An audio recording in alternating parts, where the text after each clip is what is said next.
সোনা বন্ধুদের হাতে পবিত্র কোরআন শরীফ তুলে দেওয়া, অর্থাৎ আজ থেকে তারা কোরআন শরীফ পড়া শুরু করবে। সেই অনুষ্ঠানের আমার স্নেহস্পদ সভাপতি, এই এলাকার সন্তান, আমাদের খুব পরিচিত শফিকুল ইসলাম, সাধারণ সম্পাদক। ইতিমধ্যে আপনারা সব পরিচয় পেয়েছেন, স্টেজে কারা কারা আছে। বেশি অতিথি হিসেবে আছেন আমাদের কুমারখালী ইসলামী ব্যাংকের ম্যানেজার, এক কথায় বলি ম্যানেজার, আমার সাথী কাউন্সিলর বৃন্দ আমার সামনে উপস্থিত, এই ছোট্ট ছোট্ট ভাইয়েরা, আসসালামু আলাইকুম ওয়া রাহমাতুল্লাহ।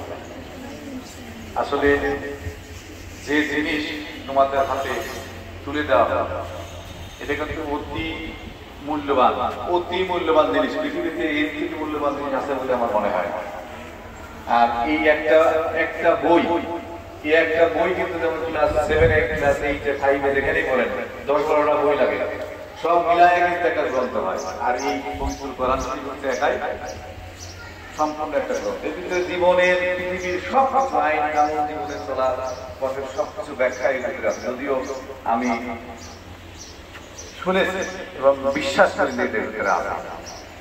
তো যারা আজকে কোরআন হাতে নিলে তারা শুধু কোরআন মুখে ধারণ করবে না, কোরআন পড়ার সাথে সাথে এর প্রকৃত অর্থ, একেবারেই প্রকৃত অর্থ হুজুর যারা আছেন তাদেরকে অনুরোধ করবো, তাদেরকে সেই প্রকৃত অর্থটা দিয়ে এই কোরআন শরীফ মুখে ধারণ করাবেন এবং বোঝাবেন।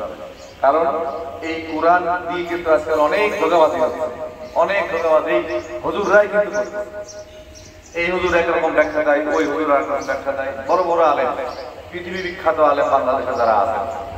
তো আমার কথা হচ্ছে যে আমরা কোরআন জানি, কোরআন সম্বন্ধে বেশি কথা বলাও ঠিক না, কখনো কোন কথা বিভাগ বাড়ায় যায়। তবে আমি অনুরোধ করব এই সমস্ত আলেমদেরকে পাল্টাপাল্টি বক্তব্য না দিয়ে একসাথে একভাবে বক্তব্য দেন না।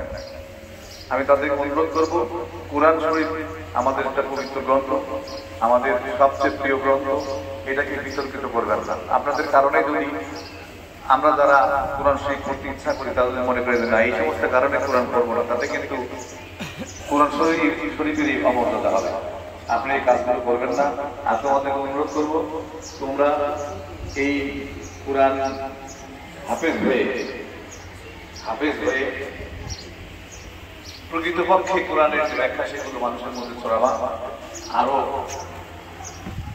মানুষ যাতে হাফিজি মাদ্রাসার দিকে আকৃষ্ট হয় এবং কোরআনে হাফেজ হয়, সেই ব্যাখ্যাগুলো তোমরা নিজেরা ধারণ করবো। আমি হুজুরদেরকে আবারও বলি, আপনারা এই ব্যাখ্যাগুলো কিন্তু সঠিক ব্যাখ্যা দেবেন।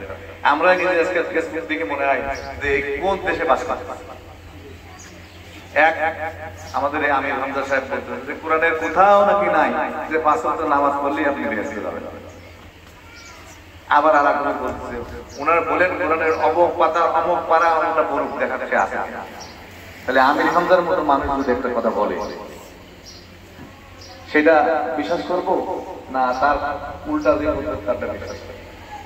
কাজে আপনাদের কাছে অনুরোধ, আপনারা কোরআন সম্বন্ধে জানেন ভালো, কোরআনের ব্যাখ্যাও ভালো জানেন, তর্জমা ভালো করেন, প্রকৃত অর্থটা তাদেরকে দেবেন, যাতে ভবিষ্যতে তারা এই কোরআনের কাজে মাঠে থাকতে পারে।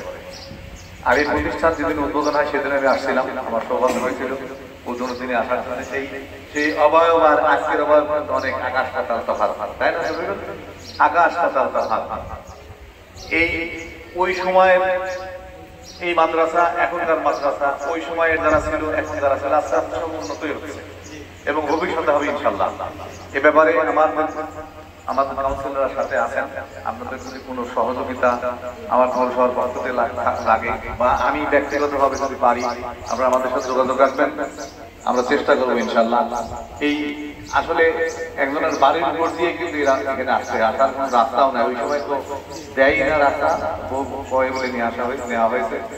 এটা একটা সমস্যা। এই সমস্যাটা আপনারাই এলাকায় বাস করেন যখন, তখন এলাকার লোকজন দিয়ে আপনারা সমাধান বার করেন, আমরা সেটা পূরণ করার চেষ্টা করবো ইনশাল্লাহ। এবং এই প্রতিষ্ঠান উত্তর আরো উন্নতি লাভ করুক, এ ব্যাপারে আমাদের যতটুকু সহযোগিতা প্রয়োজন আমাদের সাথে যোগাযোগ করলে আমরা যতটুকু পারি সেই সহযোগিতার হাত বেরিয়ে দেবো, এই আশাবাদ ব্যক্ত করে আজকের এই যাদের হাতে কোরআন শরীফ তুলে দেওয়া হলো তারা যেন সুন্দর সুস্থভাবে ভালো থেকে, শরীর শারীরিকভাবে ভালো থেকে এই কোরআনের হাফেজ হয়, এই আশাবাদ ব্যক্ত করে শেষ করছি। খোদা হাফেজ। আসসালামু আলাইকুম ওয়া রাহমাতুল্লাহ।